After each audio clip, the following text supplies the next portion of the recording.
Hello, my fellow teabags. I'm back. S&W sitting here. This is the last part, man. Got the Black Ops, all shades of just beautifully sharpened. And the last step requires this and this. Now, what I am doing is the compound that I have on here, I am heating up.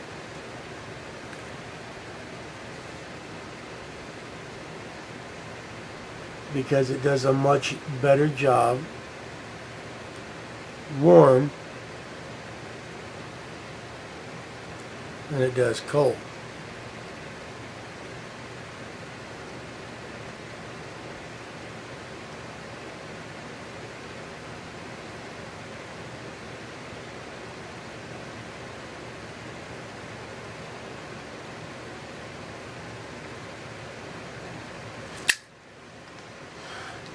And now,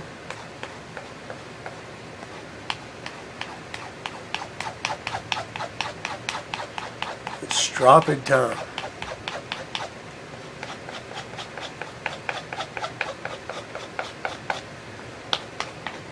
Now, I'm not going to promise that the recurve is going to come out mirror polish like the belly is going to over the secondary tip, but I'm attempting to get it polished. It's very difficult to get a mirror polish on a recurve with a flat surface like this, but I'm attempting to.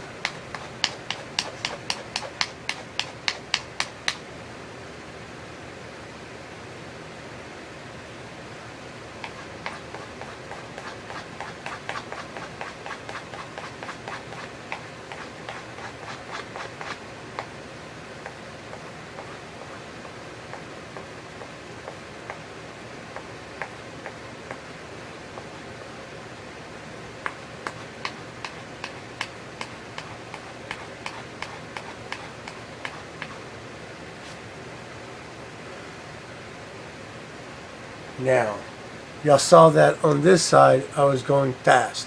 That's because it creates more friction on top of the heat that I already applied, and before I truly even get started,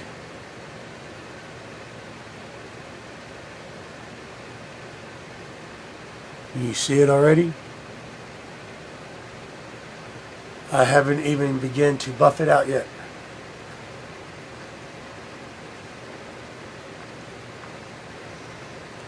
And this is the one I normally take the time on, you know, just get up in there.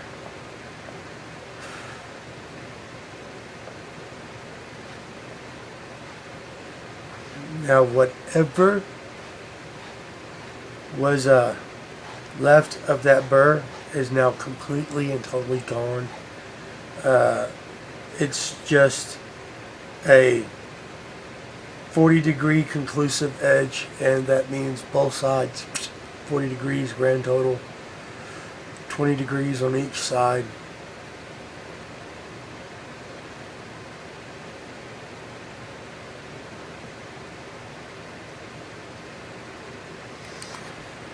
And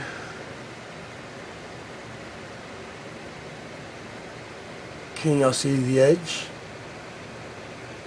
I did something a little bit different. You notice only the micro bevel edge is polished. How's that for you?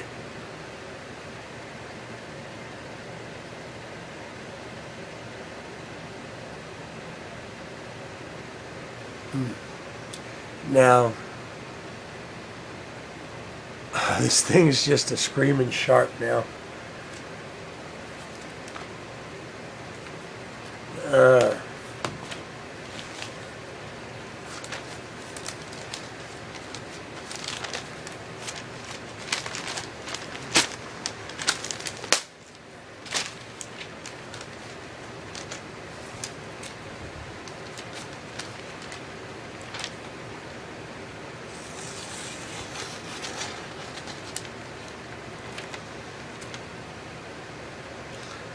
each one of those was me twisting the knife as I went through it.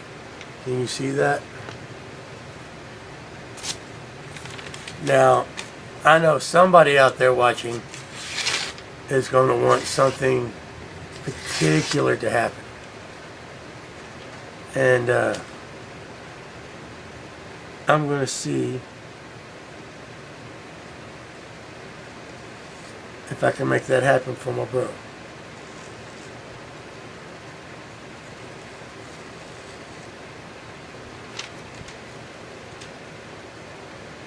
How's that for you, bruh? Curly Q?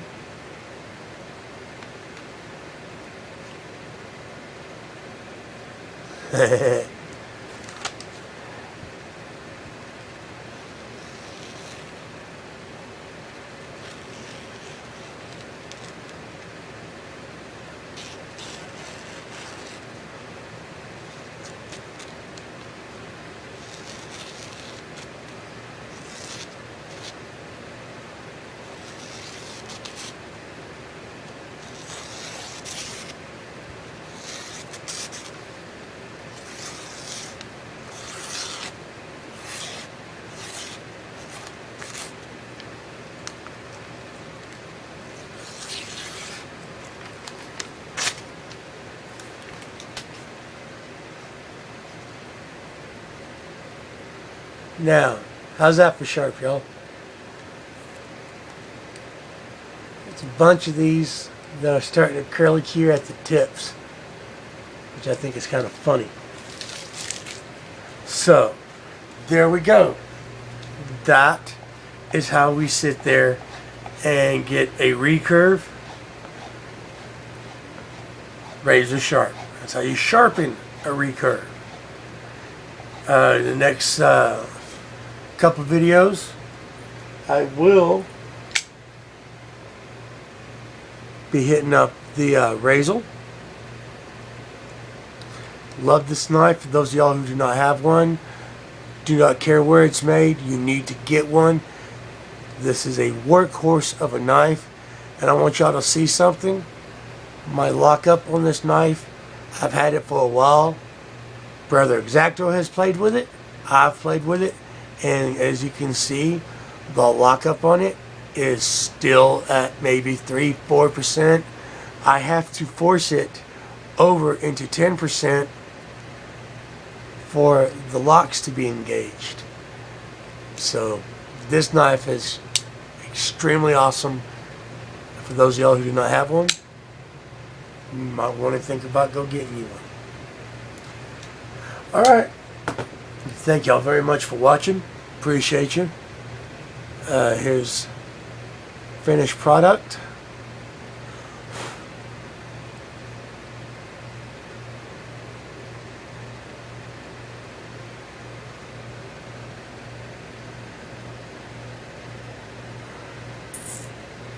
Edges in on a recurve. Gotta love that.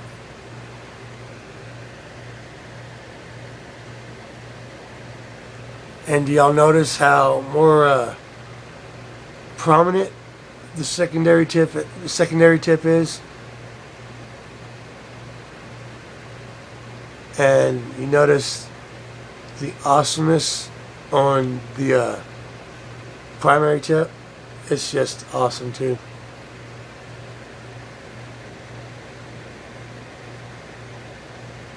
Beautiful shot of the mirror polish there. Alright, y'all. Thank you very much for watching. I hope y'all have, all of y'all, all my fellow T-Bags, has learned something awesome from this sharpening series on a recurve. Because not too many people know how to sharpen a recurve properly. Now,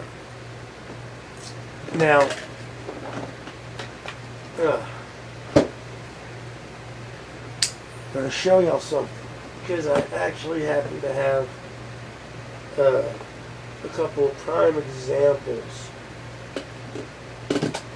of what I'm talking about. Now, this recurve has a transition in it. because it goes shallow up into your belly. This recurve, even though the recurve is deep, also has a transition point. You know, there's no stopping point from the recurve over. So it's really one fluid movement to sharpen this one. Same thing about this one. I made this one have that fluid transition right there. It's an awesome thing to have. Kind of turns this into a mini folding bolo knife.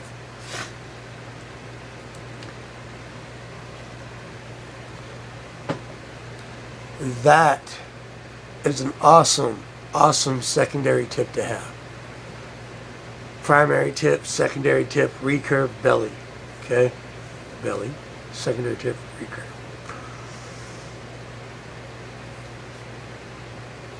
This thing is just scary, wicked sharp.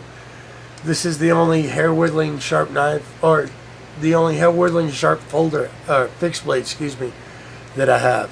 I have one hair whittling sharp folder. I don't like to let people know which one it is, and it is one I carry quite a bit. So now, thank y'all very much for watching. I hope everybody's gotten a wee bit of an education out of all this. I hope people who do not know how to use a clamp system properly now have somewhat of a decent idea about how to use a clamp system.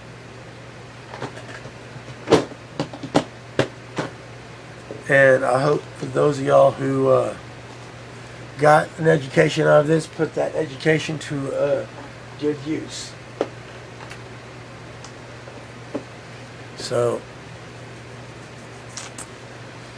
thank you, my fellow teabags, for watching.